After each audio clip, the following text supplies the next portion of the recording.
그 곡선이 이긴다라는 책을 가지고 이제 그 제가 63번째, 개인적으로는 63번째 책인데요. 제목을 짓는데 참 고민이 많았어요. 이제 곡선이라는 책을 가지고 이제 책을 쓰기 시작한 건 한 1년 정도 됐었고요. 여기 저하고 같이 이제 공동 저자인 고두현 시인이라고 그 한국경제 문화부장이시면서 저 물미해안에서 온 편지하고 늦게 온 소포라는 이제 시를 쓴 분인데, 저하고 이제 비슷한 점이 이따도 말씀드리겠지만 그분은 포철공고 출신이고요. 저는 수도공고 출신이에요. 그래서 공고생이라는 그 코드가 맞았고, 그 다음에 그분은 이제 또 주로 남해에서 어로 생활을 하셨고, 저는 시골에서 농경 생활을 했고, 뭐 아무튼 그런 비슷한 점이 많아서 어떻게 이야기하다가 이제 곡선이라는 주제를 가지고 책을 쓰자. 그래서 본인은 이제 시를 쓰고 이렇게 해서 이제 산문과 운문이 만나는 그런 책을 쓰게 된 계기가 됐고요. 제가 잠시 후에 더 책에 대한 이야기를 좀 해드리도록 하겠습니다. 그래서 여기 맨 앞에 보시면 이 책 겉띠지에 이렇게 써 있어요. 행복해 보이고 싶습니까? 행복해지고 싶습니까? 그래서 많은 사람들이 다른 사람들한테 행복해 보이기 위해서 살아간다는 거예요. 그래서 진정한 의미에서 나의 행복, 진정한 의미에서 나의 그 일상의 행복을 위해서 우리가 과연 무엇을 어떻게 해야 되는지 그런 걸 망실하고 남한테 행복해 보이기 위해서 우리는 다른 사람의 속도에 맞춰서 달려가고 있는 건 아닌지, 뭐 이런 이제 문제 제기를 해본 거예요. 그래서 제가 트위터에서 주순 이미지 중에 오늘 곡선이 주제라서 또 한 사람은 베이비가 들어있고 한 사람은 매일 맥주 마시면 저렇게 곡선이 나온다는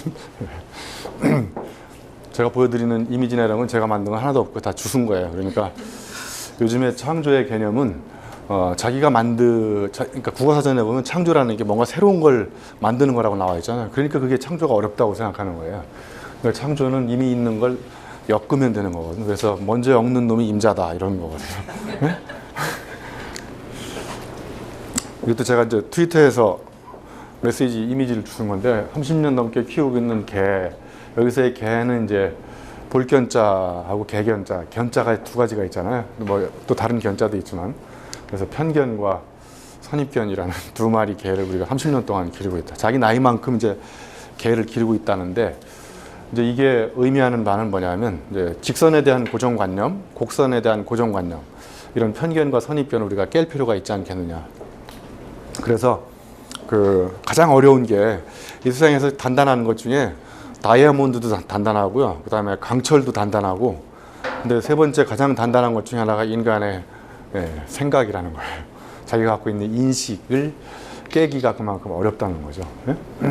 그래서 이 시점에서 여러분 나이만큼 지금 살아오시면서 여러분 우리가 생각을 먹어왔잖아요. 그죠?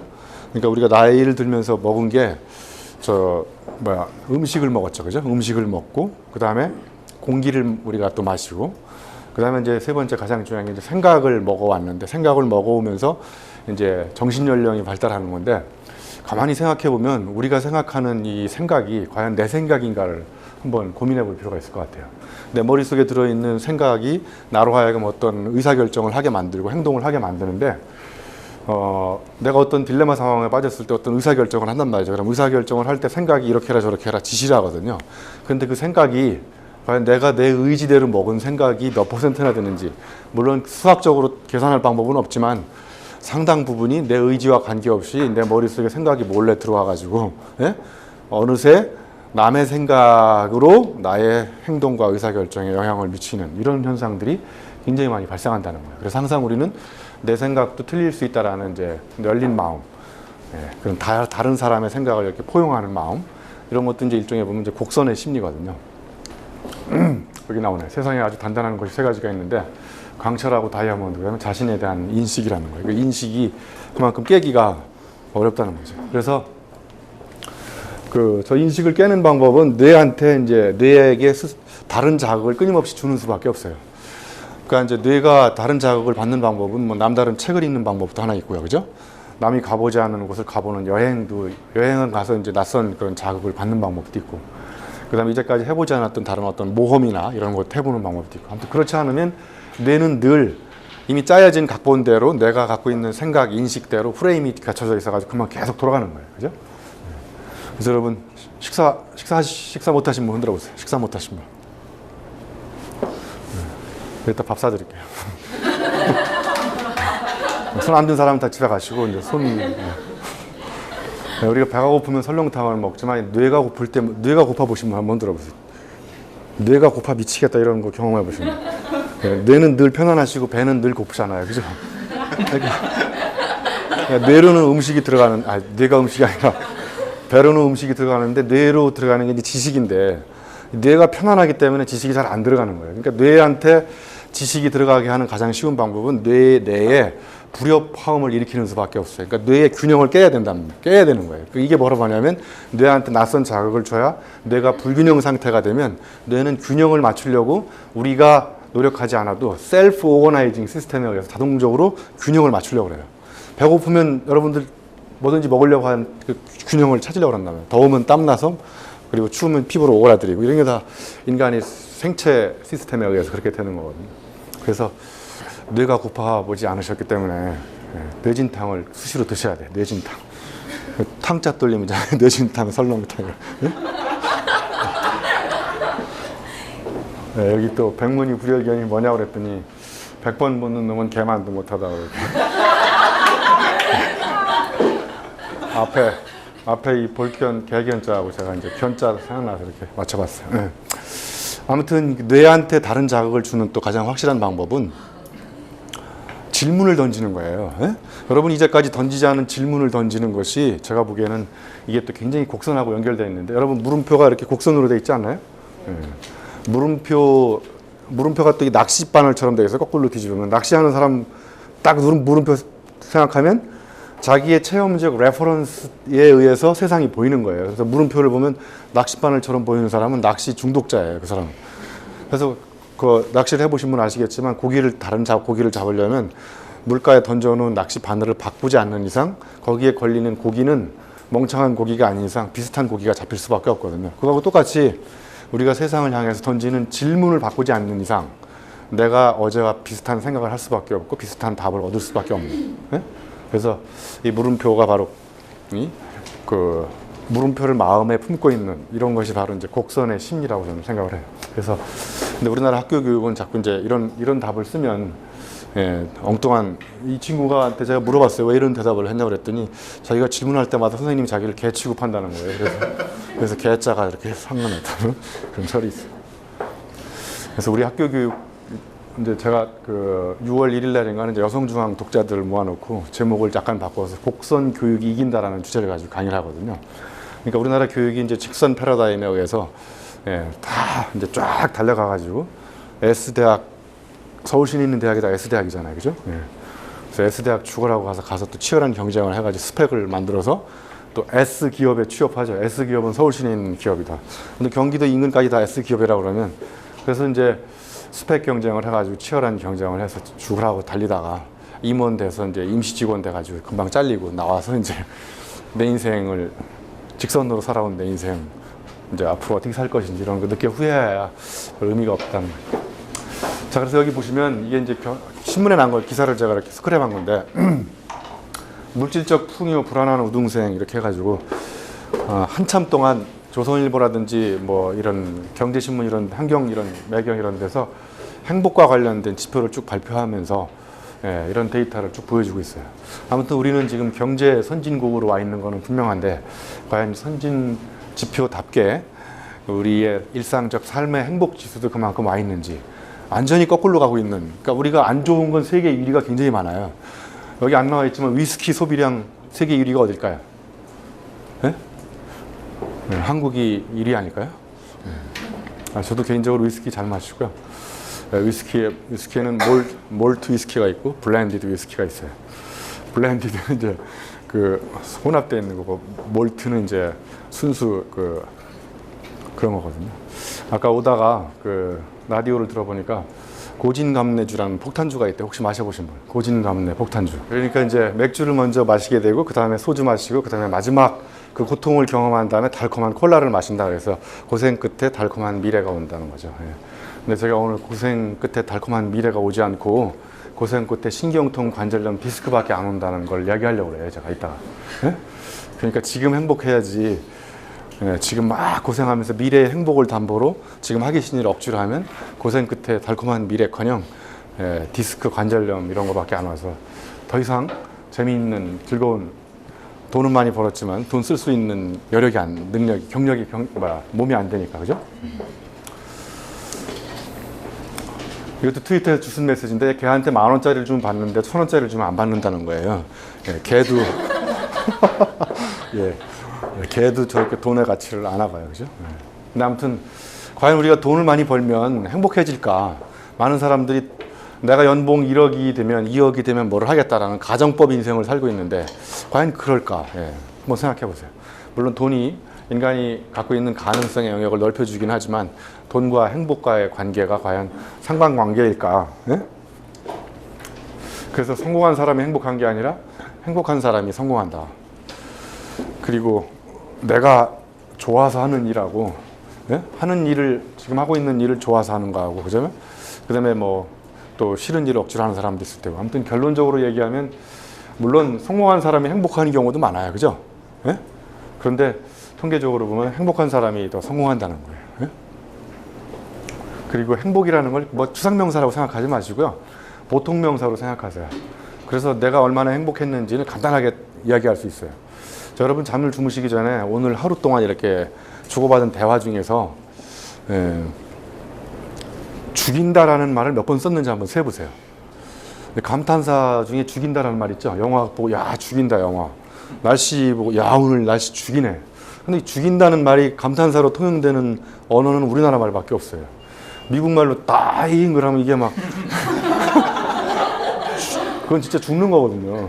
근데 우리는 죽인다라는 말이 감탄사잖아요, 그죠? 그래서 여러분이 주무시기 전에 죽인다 이걸 몇 번 썼는지 한번 생각해 보세요. 그게 바로 여러분의 행복 지표예요. 그게 별로 없으면 별로 불만족스러운 삶을 산 거하고 똑같은 거죠. 자, 그래서 행복해 보이고 싶습니까? 아까 소디에 말씀드렸듯이 이 라 로슈푸코라고 이 사람은 굉장히 그 명상록 많이 쓰시는 분이잖아요. 사람들은 자기가 행복해지는 것보다 남에게 행복해 보이려고 더 애를 쓴다. 남에게 행복해 보이려는 허영심 때문에 자기 앞에 있는 진짜 행복을 놓치는 수가 있다. 그런 이야기를 하고 있습니다. 자, 그래서 오늘은 제가 이제 책 제목 순서대로 목차를 좀 조정해 가지고요. 책의 프롤로그 저와 함께 잠시 산책을 해보는, 그다음에 마지막에 당신의 삶은 일이냐 놀이냐. 그래서 일과 놀이가 구분되지 않는 이런 것이 바로 이제 21세기에 가장 성공한 사람이라고 그러잖아요, 그죠? 근데 우리는 일하다가 놀고 있네라는 비아냥을 받지 않는 거죠. 장난하면 장난하냐 지금 너? 뭐 이렇게 얘기하고. 그러니까 장난을 칠 수 없는, 놀 수 없는. 그럼 과연 우리 언제 놀까? 이런 걸 한번 생각해 볼 필요가 있을 것 같아요. 자, 이건 제가 이제 저의 뉴스를 10가지로 이렇게 정리해가지고 이렇게 동영상으로 만든 건데요. 강의를 마치겠습니다. 이렇게. 네.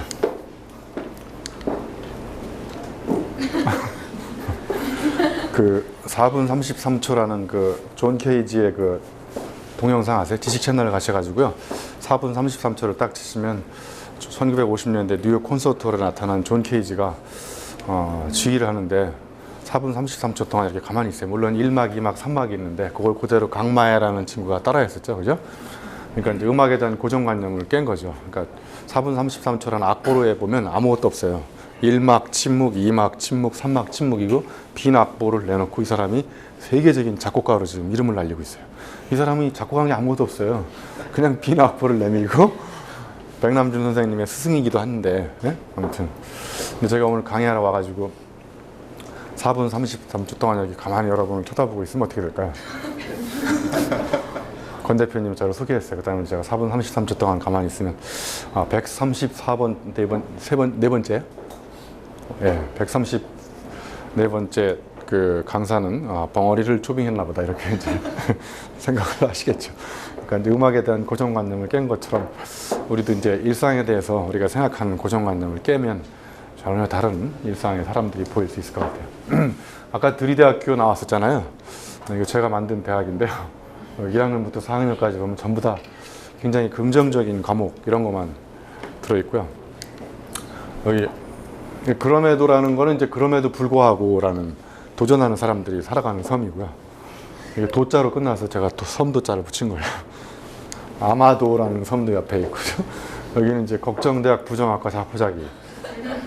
다른 이름으로 따지면 절망대학 투덜학과, 배짜라대학 한탕학과, 얌체대학 뺀질이학과의 다른 이름. 이 장면은 돌아가신 우리 최윤희 선생님이 지으신 장면인데 참 행복 전도사가 불행하게 돌아가신 아이러니도 있을 수 있지만 주로 개론 있잖아요. 분위기 다운학, 절망 좌절학 이런 개론 책 읽고 감동받은 사람 없죠? 개소리하는 론의 약자래요. 아사히 신문의 카피인데요. 인생에는 뉴스가 있어야 된다는 거예요. 여기 보시면 뭐에는 뭐가 있고 뭐에는 뭐가 있잖아요. 그죠? 여러분도 이거 한번 만들어 보세요. 이렇게 왼쪽에다가 뭘 쫙 쓰시고 그 다음에 오른쪽에는 뭐가 있어야 된다. 예를 들면 집에는 커피가 있어야 된다. 또 신문에는 뉴스가 있어야 되고 그 다음에 여러분 또 앞에다가 뭘 쓰신 다음에 뒤에다 이렇게 쫙 쓰시면서 결과적으로는 그게 다 짝이 있는 거고 그러니까 삶에는 뉴스가 있어야 된다. 그러니까 뉴스라는 것이 바로 이 곡선의 궤적이거든요. 그죠? 뭔가 사람들한테 이렇게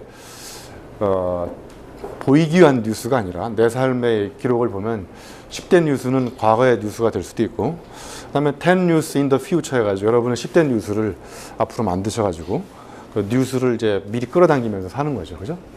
그러면 이제 우리는 항상 뉴스는 발생한 사건을 따지는데 인생의 꿈을 10가지로 이렇게 만들어가지고 하는 것도 하나의 뉴스가 될 수 있을 것 같아요.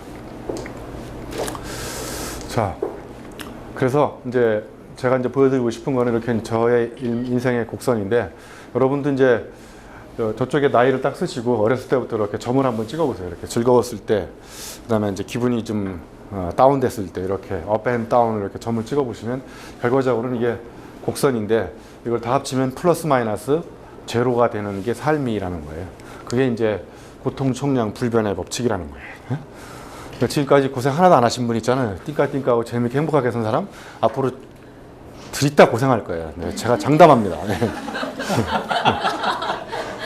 그러면 지금까지 고생 바닥을 기신 분, 바닥을 기신 분은 반드시 주역에도 나옵니다. 주역 물극 필반이라고 사물이 극에 달하면 필 반드시 반전을 일으킨다. 그래서 이렇게 올라갑니다.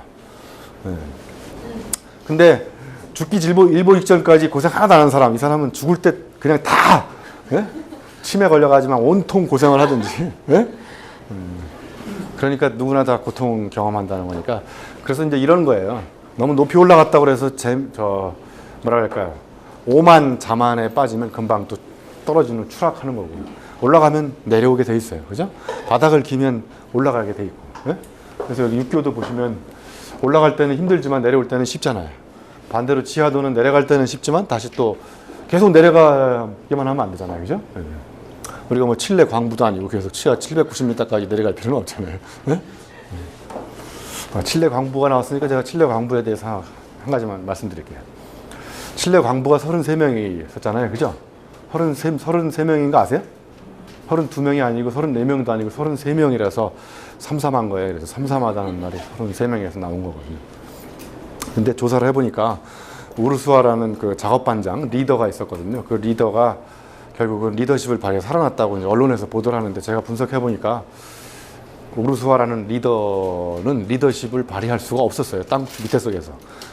왜냐하면 그 사람이 땅굴이 아니라 지하 광부 경력 20년이지만 산호세 광산으로 옮겨간 지는 2, 3개월밖에 안 됐다는 거예요. 그러니까 오피셜리 리더지만 사람들한테 인간적으로는 아직 리더십이 안 통하는. 근데 그 안에 보니까 이제 땅 속에서만 50년 경력을 갖고 있는 굉장히 최고령자. 이 사람이 굉장히 리더십을 발휘했고 또 목사가 있어요. 목사가 이렇게 참치 조각 24시간, 48시간마다 한 조각 놓고 기도하고 그다음에 또 세풀베다라는 익살꾼이 있어요. 개그맨. 선천적으로 사람을 웃기는데 천부적인 재질이 갖고 있어요. 790m 땅 속에서도 사람들 계속 웃기는 거예요. 재밌게. 두려움을 없애기 위해서. 아무튼 이런 식으로 다 n분의 1의 역할을 33명이 다 한 거예요. 그래서 리더십이 아니라 릴레이션십 때문에 살았다. 사람과 사람 사이의 릴레이션십이 결국은 리더십을 꽃피우게 하는 거거든요. 여러분도 인간관계가 더러운데 인간관계가 더러운 걸 뭐라 그래요? 밥맛이 없다고 그러죠? 밥맛 없는 사람하고 일하고 싶으세요? 이게 밥맛 없는 게 인간관계가 더러운 거거든요. 그죠? 그래서 우리는 밥을 많이 사야 돼요. 그리고 재밌어요? 아까부터 계속 재밌게 웃으시네요. 소통이 가장 잘 되는 방법은 밥통을 주고받는 방법이에요. 밥통을 주고 밥 사주는데 기분 나쁜 사람 있어요? 물론 밥맛이 없는 사람이 밥을 사면 밥맛이 없겠지만. 우리 정철 카피라이터의 책 중에 이런 말이 있어요. 사람이 평생 흘리는 땀과 눈물의 합은 100이라는 거예요. 그래서 땀을 10 흘리면 눈물은 90, 땀을 90 흘리면 눈물은 10. 그래서 100이 된다는 거예요. 그러니까 앞에 보통 총량 불변의 법칙하고 비슷한 말이죠. 근데 대부분 사람들이 땀을 흘리지 않고 침 흘리는 경우가 많죠. 침 흘리는 사람 치고 성공한 사람 없잖아요. 그죠? 그래서 아까 고진감래라 나왔듯이 고생 끝에 달콤한 미래가 오는데 단 전제 조건이 있어요. 고생 끝에 달콤한 미래가 오는 사람은 자기 꿈을 쫓아가는 사람한테는 고진감래가 통용되지만 자기 꿈이 아닌 꿈도 없이 다른 사람과 비교하면서 자신과의 경쟁이 아니라 타인과의 치열한 경쟁을 하면서 달려가는 사람들 앞에서는 고진감래가 통용되지 않을 경우가 많다. 그래서 사람들이 걸어간 길을 가지 말고 길 밖에 길을 가라는 거예요. 그러니까 이따 결론적으로 말씀드릴 메시지 중에 하나는 길이 뒤로 생긴다는 거예요. 길이. 여러분 도로하고 길의 차이점을 비교해 보면 도로는 직선주로저거든요. 그죠? 여러분 주말이라서 경부고속도로 좀 많이 막히죠? 버스 전용 차선 생기고. 그럼 막혔을 때 우리가 할 수 있는 방법은 뭘까요? 길이 막혔을 때. 어떻게 돌아가요? 그럼 경부고속도로 한가운데 있는데 돌아갈 수 있어요?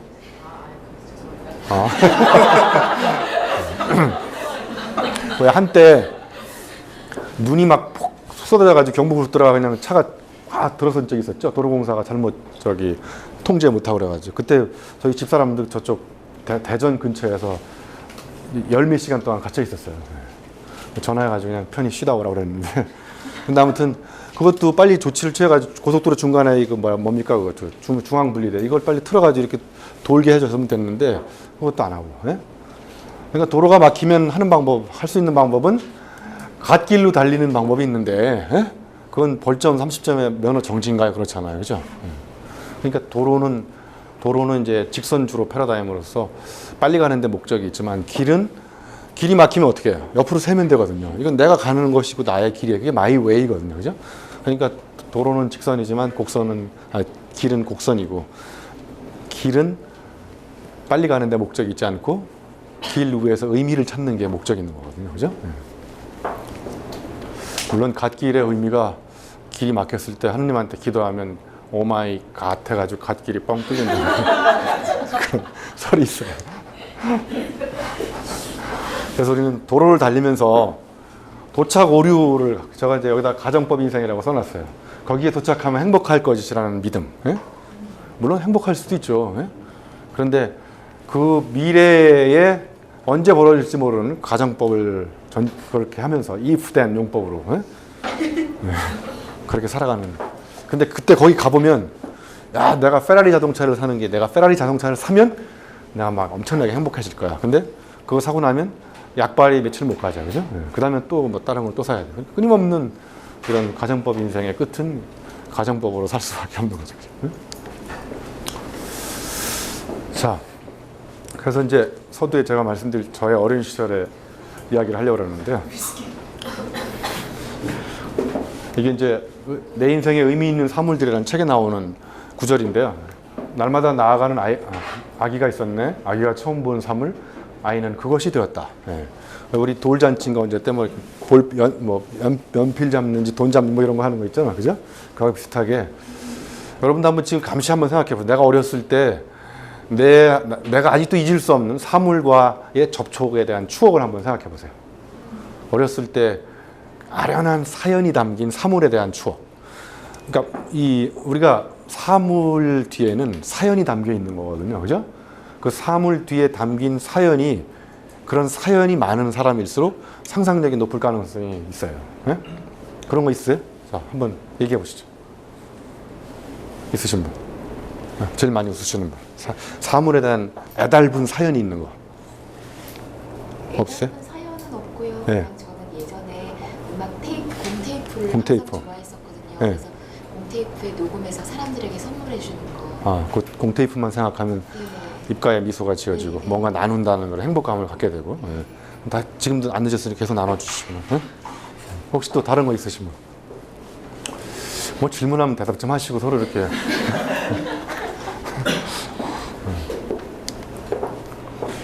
여기 보시면 한 아이가 있었네. 그들은 책을 읽었네. 다 유명하신 분들이잖아요, 그죠? 이분들이 다 이렇게 위대한 작가가 될 수밖에 없었던 것은 다. 그다음에 여기도 다 왼쪽에 보시면 존 스튜어트 밀, 제인 오스틴, 장정길인가요? 장정일인가요? 맞죠? 그다음에 이 친구 봐보세요. 누구예요? 박민규. 중고등학교 시절 칠판만 쳐다보며 졸렸다. 그래서 할 수 없이 창밖을 바라보며 온갖 생각에 잠겼다. 그러면서 상상하는 연습을 많이 한 것이 소설을 쓰는데 도움이 된 것 같다. 근데 맨 창밖을 멍하니 쳐다보면 멍 때린다고 그러면 막 야단치고 그러잖아요. 그죠?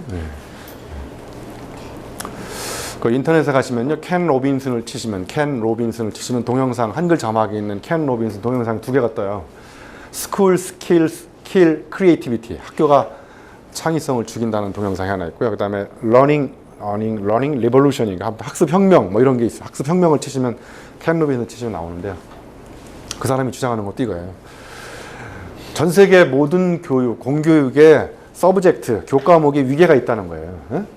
그 위계가 있는 걸 중심으로 공부 잘하면 공부 잘한다고 박수치고 어떤 학생이 수업 시간마다 이렇게 몸이 자꾸 뒤틀리는 거예요. 그러니까 선생님이 와가지고 진단해가지고 얘는 ADHD 증후군이 있다고 학부모 불러가 상담을 해가지고 지금 정신장애, 신체장애가 있다고.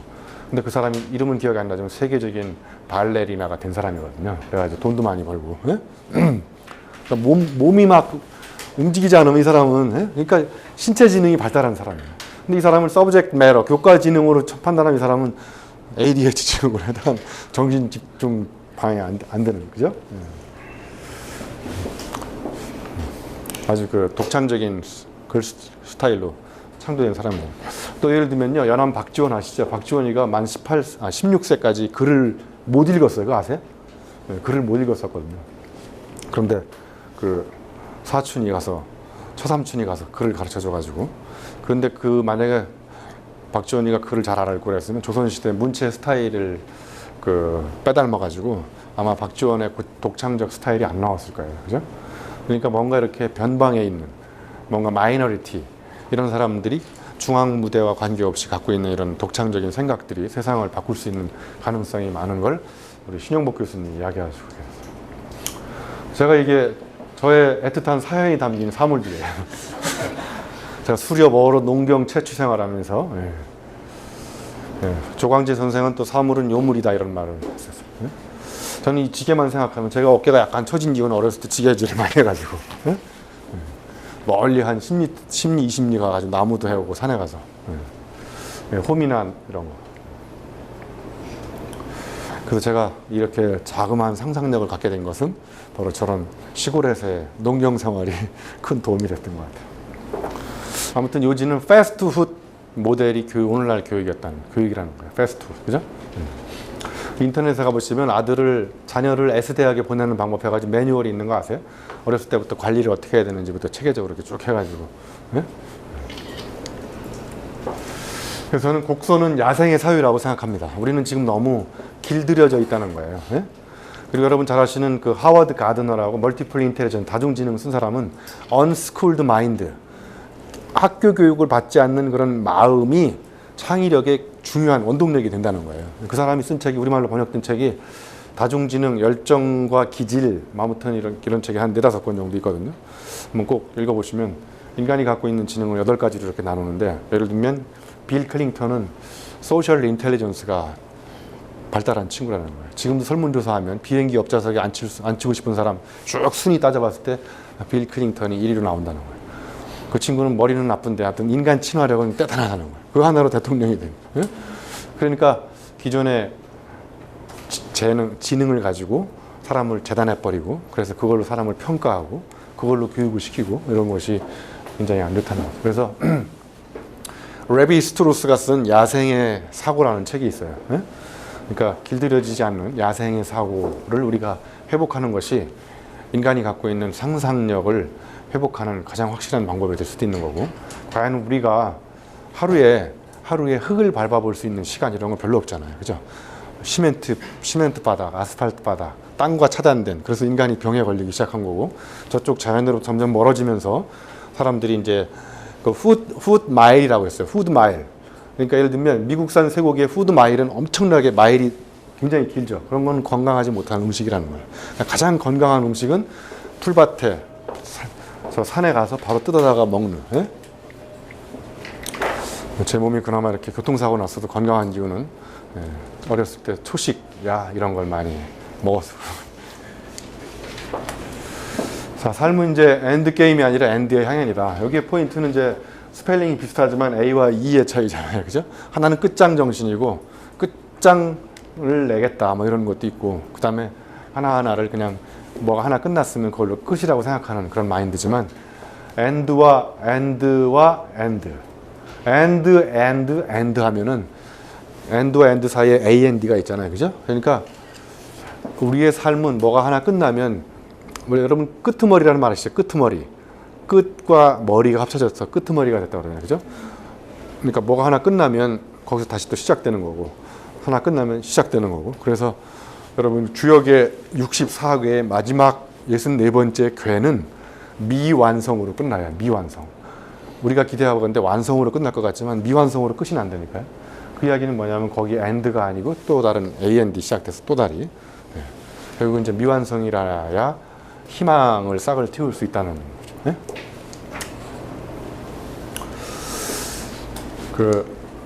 저기 동영상을 제가 하나 뺐는데 이 사람 동영상이 있거든요.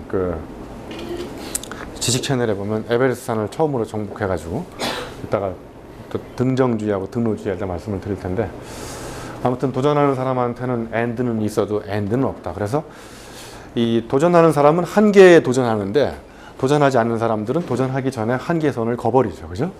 그러니까 한계에 도전하느냐,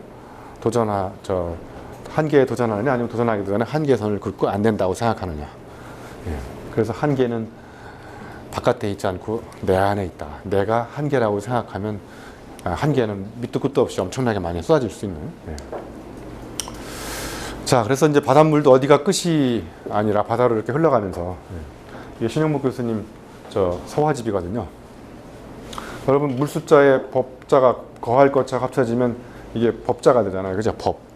그러니까 물이 멈추는 곳에 법이 있는 거잖아요. 그러니까 물이 어디에 멈추냐면 가장 낮은 데 멈추잖아요. 그러니까 법은 원래 존재 이유가 가난한 사람, 낮은 사람, 다 낮은 사람이라고 생각한다면 못 사는 사람들, 그 다음에 뭔가 핍박받는 사람들, 분하게 사는 사람들, 이런 사람들을 위해서 법이 존재하는데, 그죠? 지금 우리 MB께서 큰 화가 나셨죠? 왜 화가 났어요? 감사위원이 먹었다면서요. 감사위원은 감사원의 헌법재판소 역할을 하는 놈이 먹었다는 거 아니에요, 지금. 그러니까 뭐 우리나라 다 끝난 거 아니에요. 우리나라는 일단 먹는 김에 많이 먹는 게 교도소에서는 빨리 나올 가능성이 높아요. 5천억을 먹으면 예를 들면 5일 만에 나올 수 있어요. 근데 5천만 원 먹으면 50년 살 수 있는 가능성이 있어요.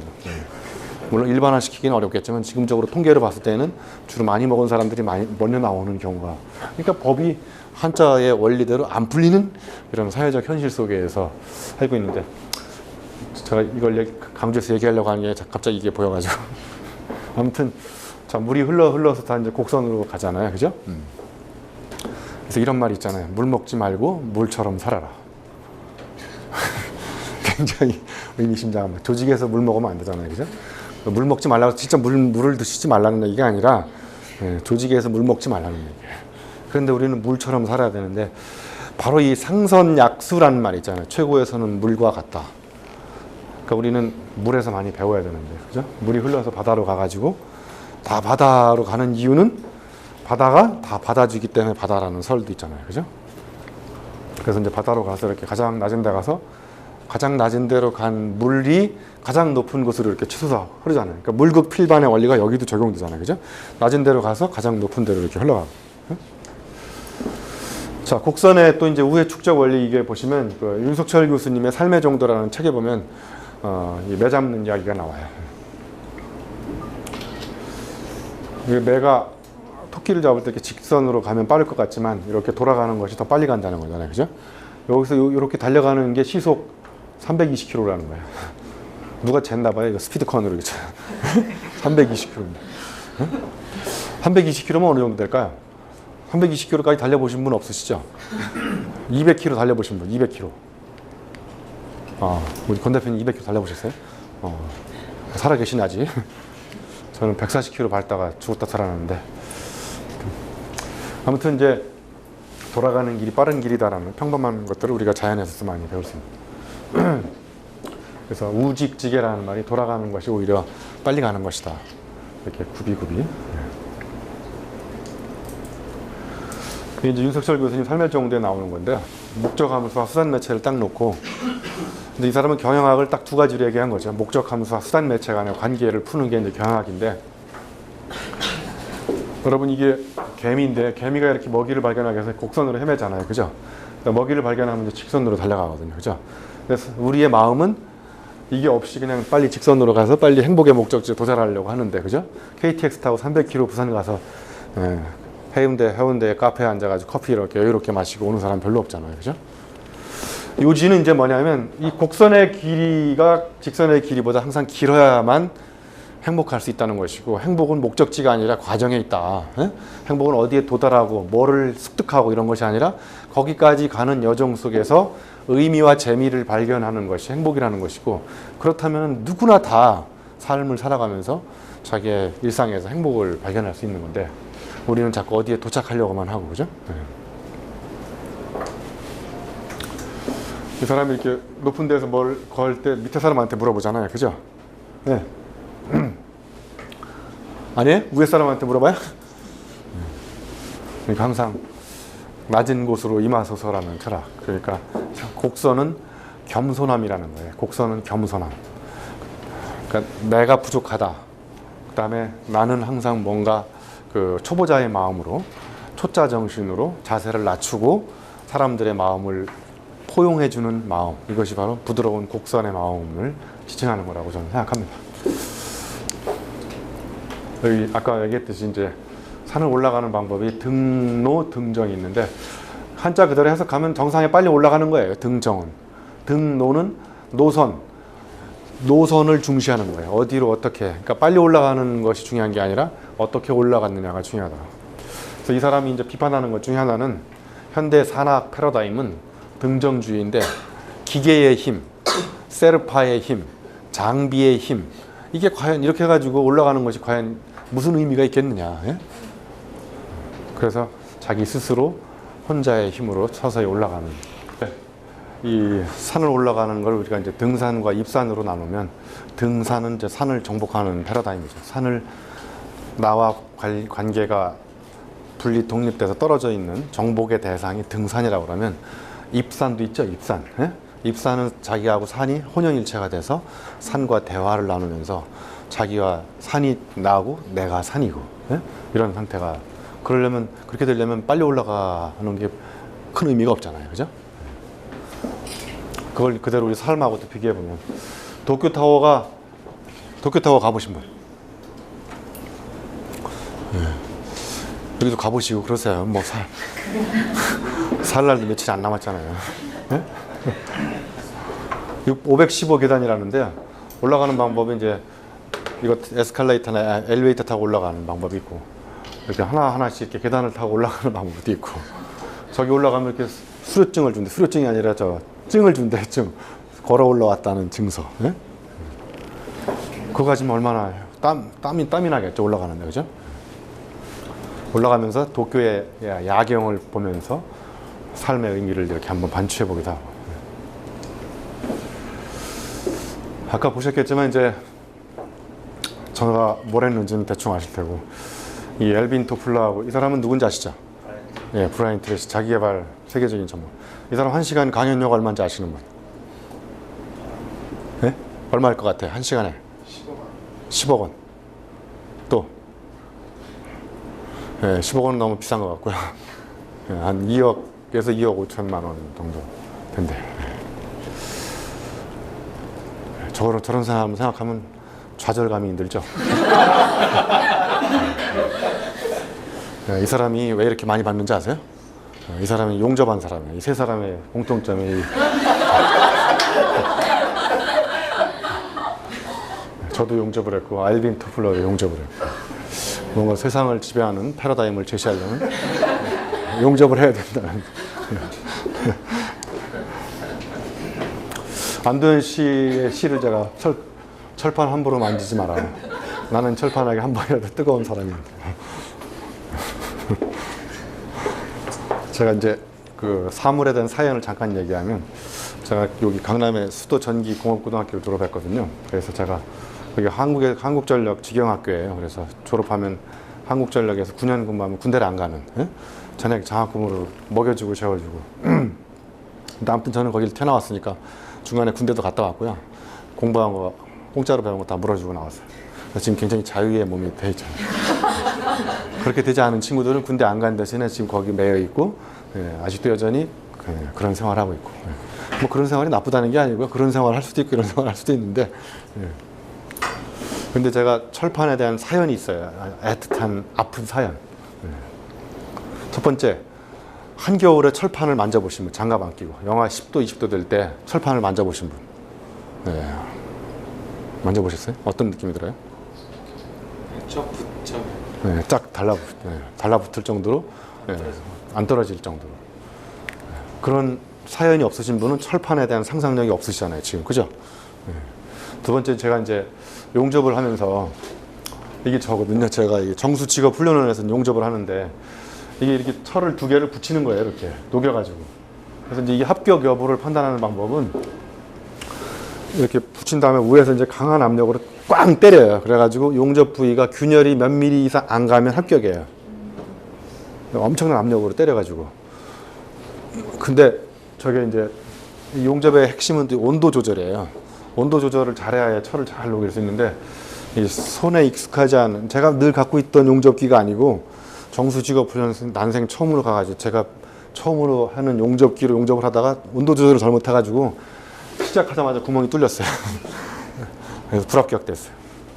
여기다 보름달을 그려놓은 이유는, 어차피 떨어질 바에 보름달이나 한번 크게 그리고 떨어지셔가지고, 철판과 보름달에 담긴 사연이 있어요. 그래서 저는 보름달만 보면, 여러분은 보름달만 보면 개수나무 토끼가 생각이 났지만, 저는 보름달만 보면 그 당시 용접에 대한 그 사연이 생각나는 거죠.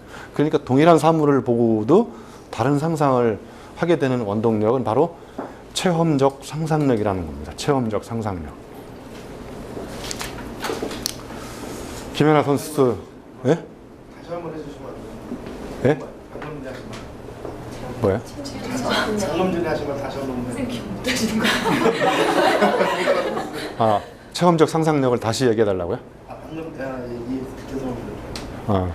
그러니까 상상력 중에서 허구적 상상력도 있고요. 체험해 보지 않은 상태에서. 그러니까 예를 들면 쪽빛 바다에 가보지 않은 사람이 바다에서 상상하는 거하고, 그죠? 쪽빛 바다를, 예를 들면 저는 플로리다 유학 시절에 플로리다 맨 끝에 가면 해밍웨이가 살던 집이 있어요. 거기가 쭉 가면은 그 바다 색깔이, 저는 아직도 지금 머릿속에 쫙 남아있는 게, 쪽빛 바다에 대한 그 바다가 그림 물감 칠해놓은 것처럼 표현할 수 없을 정도의 그런 게 비주얼에 쫙 뜨거든요. 그리고 제가 예를 들면 낫만 생각하면 낫질하다가 손빈 이 아픈 것과 연결돼서 막 이렇게 상상력이 생각이 나고, 그러니까 피가 막 흐르는 모습하고 낫의 그 날카로운 거하고 아직도 머릿속에 이렇게 꽉. 그러니까 낫질 안 해본 사람이 낫에 대한 허구적 상상을 하는 거하고, 직접 자기가 만져보고 체험해본 사람이 갖고 있는 상상력, 이것의 차이는 어마어마하다는 거죠. 결국은 이 세상을 바꿀 수 있는 원동력, 출발점이 체험적 상상력에서 출발한다는 거죠. 그리고 창의력도요. 창의력도 이제 이걸 레퍼런스라고 그러잖아요. 교양의 두께.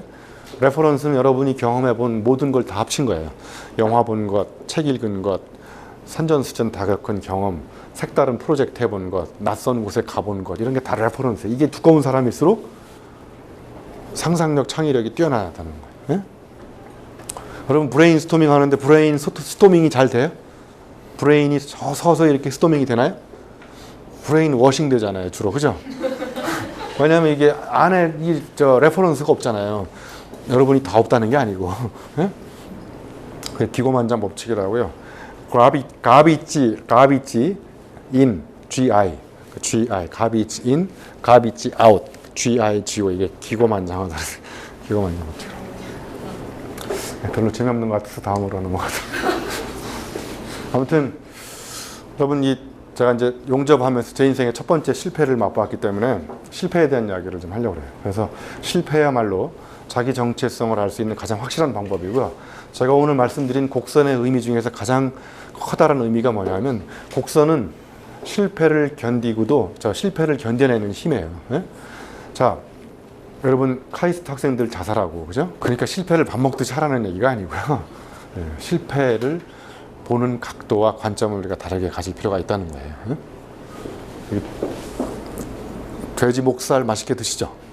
삼겹살이나. 근데 돼지 목에 담긴 아픈 슬픈 사연을 아시는 분. 돼지는 이렇게 목뼈 구조상 45도 이상 목을 못 든다잖아요. 그죠? 그래서 땅만 보고 사는데 돼지가 어느 날 땅을 보려고 했는지 모르겠지만 아무튼 자빠져가지고 하늘을 보게 됐어요. 돼지가 하늘을 볼 수 있는 유일한 방법은 자빠지는 방법이에요. 자빠지지 않으면 돼지는 늘 땅만 보이는 거죠. 그 이야기는 뭐냐면 우리는 가끔 자빠지고 실패를 해봐야 똑바로 갔을 때 못 보던 안 보였던 길이 보인다는 거예요. 아, 이렇게 해보니까 이게 안 되는구나. 저렇게 해보니까 잘 되고 이렇게 하니까 안 되고. 예. 그러니까 내가 누구인지를 아는 확실한 방법은 실패. 그런데 여기서 실패는 어제와 다른 색다른 실패야만 의미가 있는 것이고, 어제와 비슷한 실패를 반복한다는 것은 그 사람이 실패를 한 뒤에 성인 학습자로서 가져야 될 리플렉션, 성찰을 안 하는 거죠. 그죠? 네. 김연아가 1년에 1008번 엉덩방아 찢는다잖아요. 네. 다음 중 김연아가 1년에 엉덩방아 찢는 개수는 1008번, 1007번, 1009번 이런 건 의미가 없겠죠. 1008번은 그만큼 많이 자전거도 많이 넘어져 본 사람이 빨리 탈 수 있는 것처럼. 그리고 제가 이제 실패 이야기할 때 오늘 지하철 타고 오시면서 자리에 앉아 오신 분. 어떻게 앉으셨어요? 타자마자 앉으셨어요? 아니, 그건 아니고. 어떻게? 중간에? 어떻게 중간에 앉게 됐어요? 중간에요? 내리니까 이렇게 됐어요. 당연히 내리니까 앉게 된 건데 어떻게 그 사람이 내릴 줄 알고 그 앞에 가서 서 있었냐고요. 그냥 느낌이었어요. 느낌이 좋았죠? 주로 이렇게 저는 이제 외곽에서 사는데 좀 이렇게 젊은 분들 앞쪽에 많이 있어요. 그러면 그분들이 빨리 내리거나 가방을 주섬주섬 챙긴다던가 그러면 아무튼 뭔가 다년간 경험해 본 결과 이러이러한 데이터 현상들은 내릴 것이다라는 이제 나한테 직관적 통찰력을 주게 되는 거죠. 이렇게 통찰력이 온 게 이제 이 지혜인데 이게 그냥 하룻밤에 생긴 게 아니라 이렇게 해서 데이터부터 인포메이션, 나일리지, 위스덤으로 이렇게 발전하면서 생긴 거잖아요. 그죠? 그러니까 이제 아무런 의미 없이 산만하게 발생하는 현상이 데이터죠. 여러분도 한번 이걸 워크시트로 만들어 가지고요. 데이터 이렇게 쭉 밑줄 그어 놓고 칸을 4개 만들어 가지고 인포메이션 밑에 쭉 쓰시고 나일리지 밑에 쭉 쓰셔서 지난 1개월 동안 내가 수집했던 데이터 한번 쭉 써보세요. 네? 그 다음에 내가 데이터를 오거나이즈하고 체계화시켜가지고 내가 편집한 정보 한번 밑에 쭉 써보시고 그 다음에 편집된 정보를 가지고 내 삶에 실제 적용해서 내가 깨달았던 것, 나의 고통 체험을 통해서 인포메이션에 플러스 알파가 추가된 것을 쭉 써보시고 그 다음에 그런 지식이 축적돼가지고 어떤 해안이나 육감이 생긴 거 쭉 써보시고 그러면 아마 저 뒤로 갈수록 거의 없을 거예요. 그죠? 나일리지도 별로 없으실 테고 인포메이션은 조금 있을 테고 데이터는 별로 없을 테고 별로 없다는 얘기는 뭐냐면 결국은 리빙을 하면서 러닝을 안 했다는 거예요. 네? 그러니까 이제 지하철 타시면서 이분처럼 금방 내릴 것 같은 사람 앞에 가서 서 있어야 되잖아요. 그죠?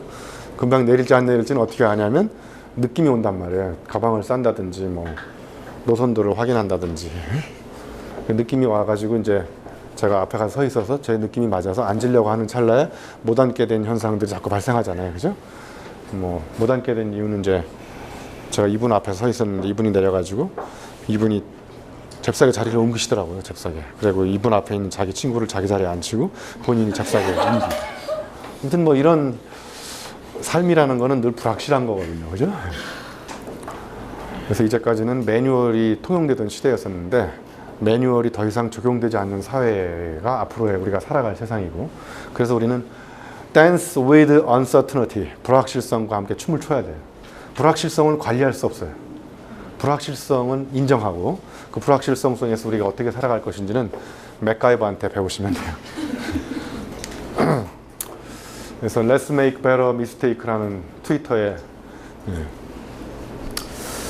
여러분 우리 기업에다 저렇게 써놓고 있으면 어떻게 될까요? 삼성에다 저렇게 Let's Make Better Mistake 하면은 이 회장님이 뭐라고 할까요? 아니면 삼성에서 안 되면 현대에서 하면 어떨까요? 현대 다니시는 분, 현대. 아무도 안 계세요? 네. 우리 왕 회장님이 지나가다가 저 서산 앞바다 막어 그러면 바로 막잖아요. 그죠? 검토를 안 하는 게 현대 기업 문화의 특징이에요. 현대는 DNA가 도전이라는 DNA가 있어요. 현대가 지속 가능하게 발전하려면 도전이라는 DNA를 계속 살려야 돼요. 네. 삼성이 DNA를 도전으로 하면 잘 안 될 가능성이 많아요. 왜냐하면 기업 문화의 태생적 DNA를 다 갖고 있기 때문에. 삼성에서 이건희 회장님이 가다가 막어을 하면 바로 막지 않습니다. 철저한 현장 분석, 조사, 검토, 분석한 다음에 보고서 쓰고 결제 맡은 다음에 이제 막는지 안 막는지 결정을 하는 거죠. 그게 이제 삼성과 현대 기업 문화의 차이예요. 현대 식당에 가면요, 사과 통째로 하나씩 줘요. 식판하다 이렇게. 경기 좋을 때는. 경기가 안 좋으면 반 잘라서 이렇게 주고. 삼성에서 그렇게 주면 영양사 잘려요. 삼성은 이렇게 잘 깎아가지고 포장해 이렇게 이쁘게 접시에다 담아서 줘요. 한 가지만 더 예를 들면 저는 옛날에 삼성에서 5년간 근무를 했었기 때문에 현대 인력개발원이 현재 인재개발원으로 바뀌었어요. 중간에. 그래서 현대는 어떻게 하냐면 력자를 하얀 걸로 지워요. 거기다가 제자를 써놓고 그냥 걸어놔요. 이게 아등에 문제가 없는 게 현대의 문화란 말이에요. 네? 근데 삼성 인력개발원을 력자를 하얀 걸 지우고 제자를 썼다. 이거 작살납니다. 이거. 통째로 싹 바꾸고 다시 포장하고. 근데 이게 하나의 단적인 예지만 삼성에 가면 세콤이 딱 나와가지고 쫙 빼입은 사람이 나타나가지고 절대로 안에 안 들여보내잖아요. 그죠? 현대는 운동화 신고 작업복 입은 사람이 나와 어디 가냐고. 아, 3층에 간다. 가시라고. 가도 아무 문제가 없잖아요. 그죠? 자, 아무튼 실력은 실패로부터 생긴다. 색다른 실패가 색다른 실력을 낳는데 그렇다고 해서 실패를 밥 먹듯이 하면 안 되고요.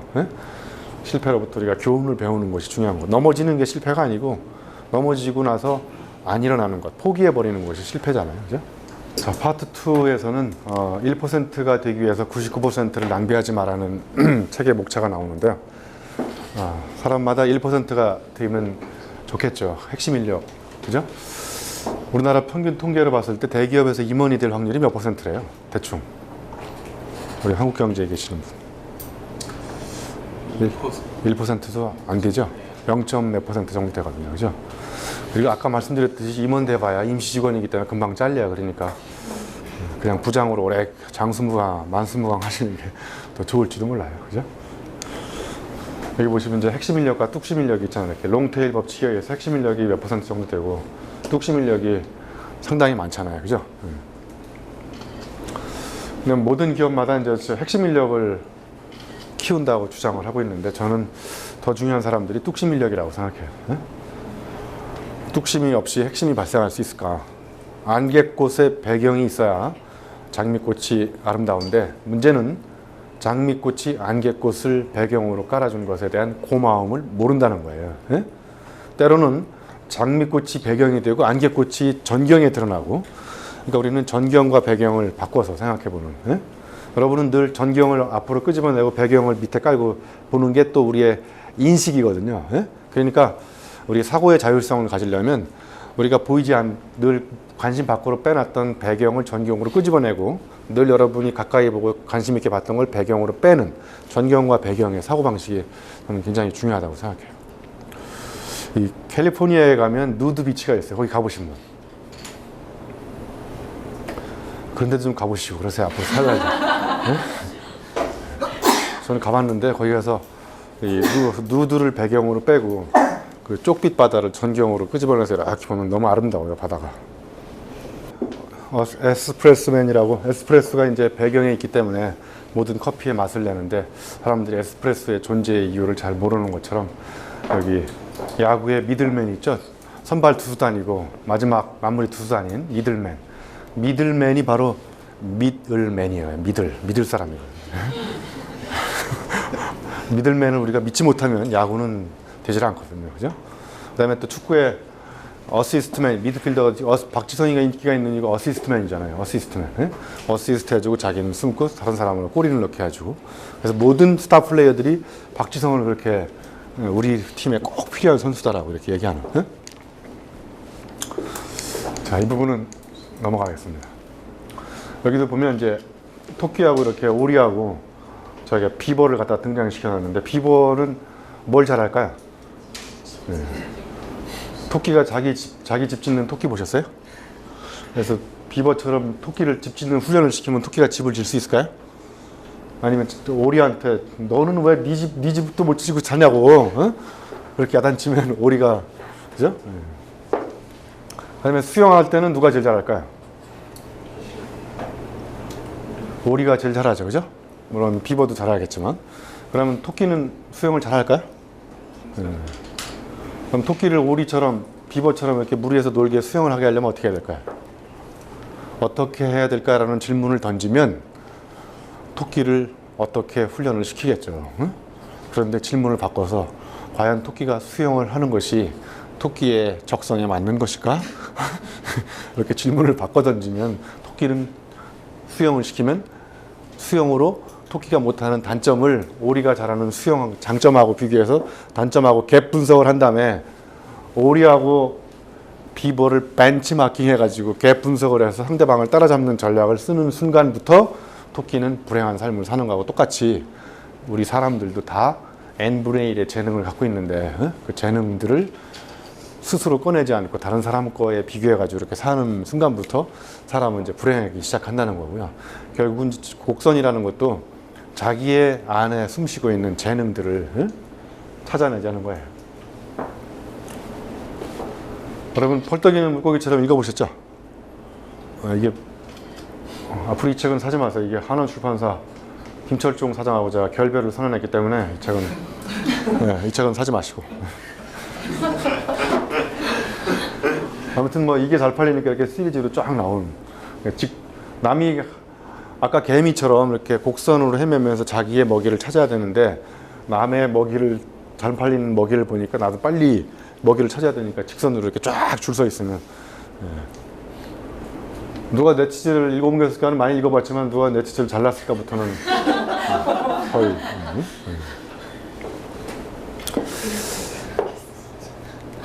그러니까 아까 고진남내 밑에다가 제가 뭐라고 써놨냐면 길 밖에 길을 가라고 그랬죠. 길 밖에 길. 남이 걸어간 고속도로를 쫓아가는 직선형 패러다임이 아니라 내가 잘할 수 있는 것을 이 사람 뒤에 서 있지 말고 저런 길 밖에 가서 나의 거를 찾아보면 내가 잘할 수 있는 것들이 얼마든지 많이 있을 수 있다는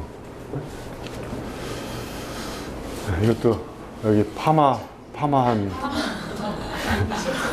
자나 뭐 이런 것도 있고 여기 치마 입은 투마는 투마를 따라가면서 여기 구라다도 있고 뭐 여기 빈곤도 있고 빈곤 롤스코리아도 있고 그래서 남의 뒤를 따르지 말자는 얘기고요. 그래서 이제 제가 말씀드리고 싶은 대상조회와 자기조회가 있는데 자기조회를 많이 하면 할수록 행복한 삶을 살 수 있는 거고 대상조회를 하면 할수록 불행한 삶이 될 수밖에 없는 현실이 된다는 거예요. 그러니까 비교의 대상을 내 안에서 찾지 바깥에서 찾지 말고 남보다 잘하려고 하지 말고 전보다 잘하자 이런 얘기예요.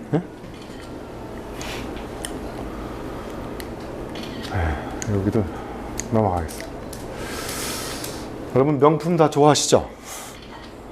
명품을 발품 팔아서 찾으면 반품할 수도 없는 거품과 소품 인생이 될 수 있지만 자신의 성품과 인품에서 명품을 찾으면 자신만의 작품을 만들어서 기품을 발휘할 수 있다.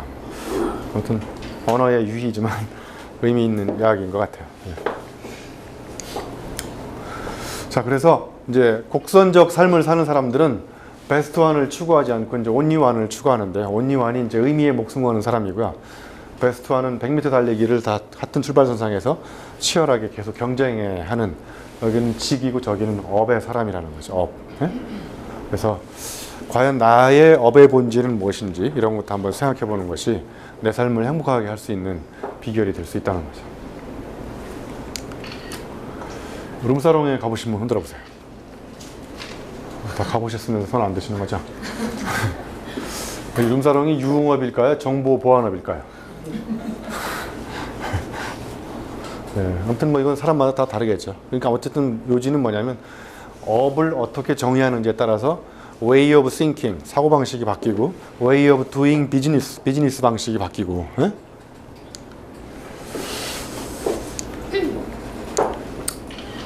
자, 이 곡선적 삶을 자연에서 찾아보면요. 하우스 배추는 이렇게 온실 속에서 빨리빨리 재배하고 월동 배추는 야생에서 저렇게 자란단 말이에요. 그죠? 그럼 배추를 김치에 먹으면 어떤 게 더 맛있을까요? 왜 월동 배추가 더 맛있을까요? 네, 여기는 자연이 담겨 있거든요. 그죠? 네, 배추를 먹는다는 얘기는 자연을 먹는 거예요. 사란톨에 쌀미자를 이렇게 보면 10십자에 8팔자가 이렇게 두 개 나눠져 있거든요. 그죠? 그래서 쌀한톨을 먹는 게 88방울의 농부의 땀방울을 생각하면서 먹는. 동태하고 황태 중에서 다 나름대로 맛이 있겠죠. 그죠? 근데 아무튼 동태에서 황태로 탄생하려면 이 얼렸다 녹였다 얼렸다 녹였다 시전과 역경을 경험하는 예?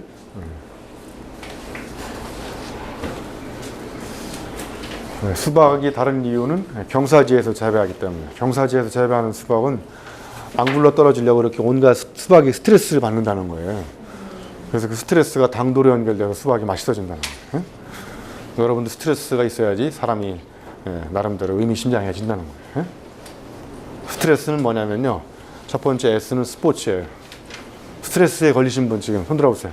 운동하세요, 운동. 스포츠. 그다음에 T, 트래블, 여행 가시고. 여행을 꼭 해외여행만 가시지만 국내에도 너무나 좋은 데 많아요. R, 릴렉스 하시고. E, 이팅, 적당히 먹으시고. 그 다음에 스마일 앤 슬립, 웃으면서 잠 주무시면 스트레스가 해소돼요. 뭐 누구는 몰라서 그런 거 안 하나 뭐 이렇게 그래서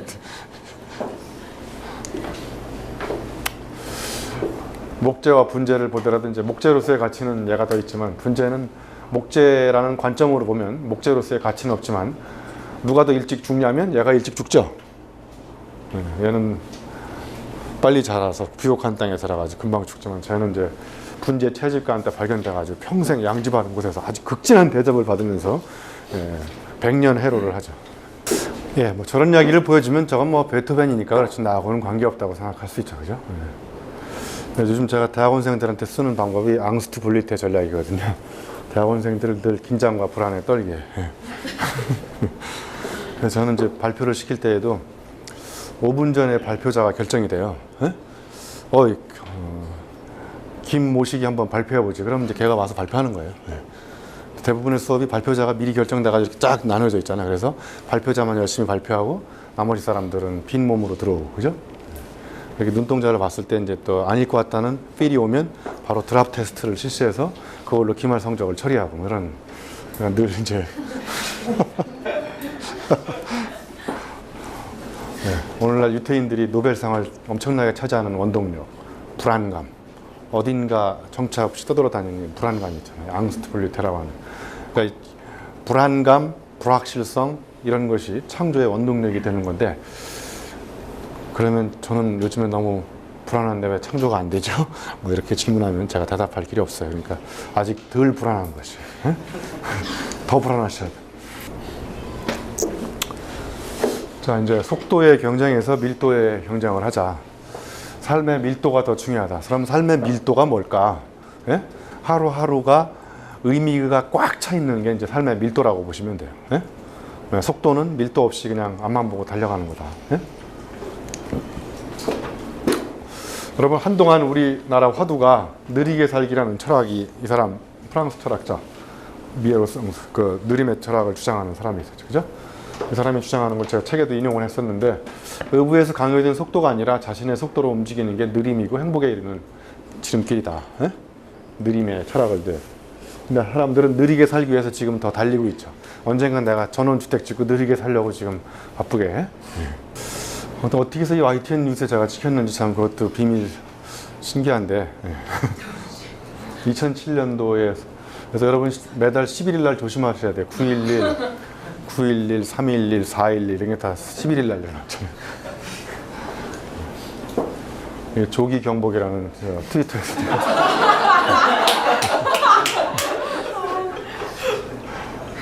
그래서 제가 만든 게 아니라 트위터에 그 이미지 파일만 계속 올리는 사람이 있어요. 참 누가 시키지 않았는데 그런 것만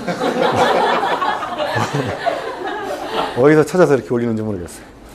근데 저도 이제 이 조기 경복이죠. 그러니까 저도 진짜 앞만 보고 직선으로 달리다가 죽다 살아나는 게 4.12 사태였었죠. 그래서 이렇게 제가 갈비뼈도 왕창 부러졌었고 팔뼈도 부러지고 목도 부러지고 목은 부러지지 않았고요. 목은 안 돌아가고 그런 경련이 일어났었는데 하여튼 다 건강해졌어요. 아무튼 다시 만나뵙게 돼서 반갑고요. 뼈를 찍어봤는데 뭐 원래 뼈보다 더 튼튼하게 붙었다는 게 그래서 뼈를 튼튼하게 하는 방법은 뼈를 부러뜨린 다음에 다시 붙이면 튼튼해지는 설도 있어요. 그래서 이렇게 제 갈비뼈를 보기 위해서 흉부외과 의사가 오고 팔뼈를 보기 위해서 정형외과 의사가 오고 목뼈를 보기 위해서 신경외과 의사가 오는데 각자 맡은 부위만 보고 한다는 것이 현대의학의 치명적 약점이에요. 아무튼 저는 요 사이가 또 아파요. 갈비뼈와 팔뼈 사이. 그래서 사이 전문가가 없어서 제가 지금 사이 전문가 책을 쓰고 있어요. 이게 제가 세계 최초로 쓰는 책이에요. 사이 전문가. 네, 이분이 이제 고두현 시인인데요. 제가 병원에 있으면서 이런 시집을 읽으면서 그래서 참 저는 이제 우리나라에서 시만 써가지고 밥 먹고 사는 사람이 없잖아요. 사실 다 시 이외에 부업을 하시잖아요. 안도현 시인도 그렇고 우리 정호승 시인님도 그렇고 시를 써서 밥을 못 먹고 사는 나라, 이것이 바로 우리나라가 지금 갖고 있는 문화적 수준의 결정적인 한 지표라고 저는 생각을 해요. 그래서 우리가 시를 시집을 사가지고 시를 읽어본 적이 과연 언제인가 이런 질문을 던져봤을 때 어디 인터넷에서 좋은 시 하나 다운로드 받고 음악 다운로드 받고 다 다운로드 받다고 그러니까 다운될 것 같아요. 아까 그랬잖아요. 제가 여러분이나 저는 앞으로 살 날이 며칠 안 남았잖아요. 거꾸로 이제 역산해 보면 The rest of life를 우리가 어떻게 살 것인지 고민하고 걱정하고 그런 것도 필요하지만 지금도 안 늦었거든요. 늦었다고 생각할 때가 가장 빠른 시간이고 그래서 진정 삶의 의미를 찾고 삶의 행복이라는 것이 무엇인지를 진지하게 질문해보고 그래가지고 기차가 3시간 동안 안 가고요. 5시간 동안 안 가요. 그래서 사람들이 다 가만히 있어요. 그래서 저 기자가 물어봤어요. 대답이 한번 따라해 보세요. 깨거르네. 이게 무슨 뜻이냐면 네팔 말로 어쩔 수 없잖아요. 꽤 걸리네 뭐 이런 뜻인 것 같아요. 우리 KTX가 30분 동안 안 가면 폭발할 것 같아요. 그죠? 서두르면 축복이 깃들지 않는다는 아프리카 말이 하라카 하라카 하이나 바라카. 천천히 해도 결국은 간다는 말이 폴레폴레 은디오 무엔도 뭐 이런 말이 있어요. 그러니까 인간이 가장 행복한 속도가 시속 12km라는 걸 이제 네팔의 그 다큐멘터리를 찍은 건데요. 반치환 선생님의 시 중에 새의 첫 기적이라는 게 있어요. 황새는 날아서 말은 뛰어서 거북이는 걸어서 달팽이는 기어서 군뱅이는 굴렀는데 한날 한시 새해 첫날에 도착했다는 거예요. 바위는 앉은 채로 도착해 있어요.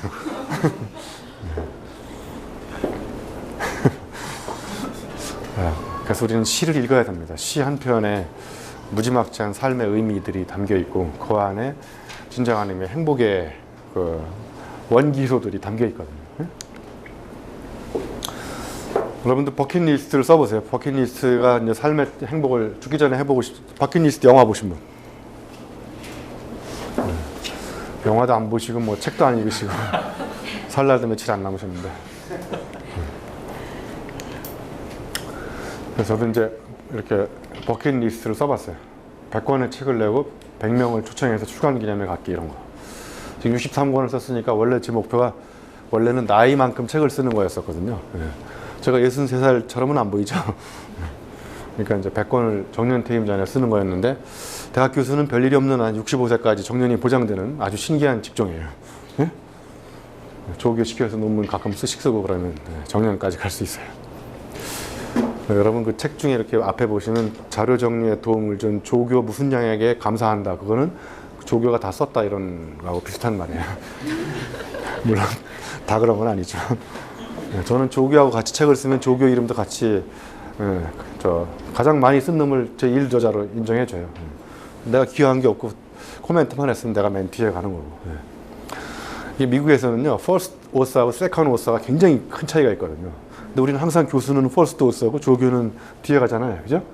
조교 뒤에 붙여주는 것만으로도 그거 엄청난 거예요. 예?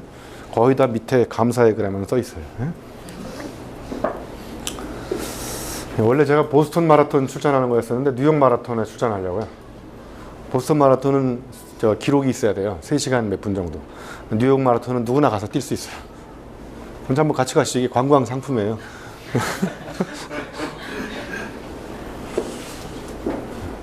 제가 또 지식 산부인과학을 전공하는 사람이라서 지식 임신시키는 방법 이런 걸 연구하고 있거든요. 아무튼 여러분들도 그 행복을 찾는 방법은 내 안에 꿈틀거리는 욕망 리스트를 만들어가지고, 그게 거창할 필요도 없어요.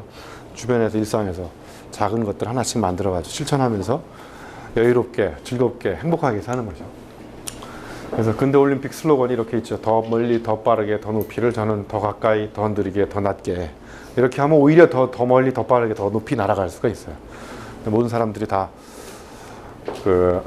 스프링복이라고, 스프링복, 사냥이 막 달려가잖아요. 원래 그게 달려가지 않았던 애예요. 이게 풀 뜯어 먹으면 뒤에 놈이 밀치니까 얘는 밀치기 전에 더 빨리 뜯어 먹고 더 밀어붙이고 더 빨리 막 해가지고 이제 목적지 없이 달려가는. 제가 달려가는 애 붙잡고 한번 물어봤어. 어디 가냐고 그랬더니 모른대 어디로 가는지. 한때 도로공사 슬로건 이런 거 다시 뛰자 뭐 이런 거는 우리가 먼저. 그런데 어디로 뛰냐고 그랬더니 그거는 아직 정부에서 결정이 안 됐고.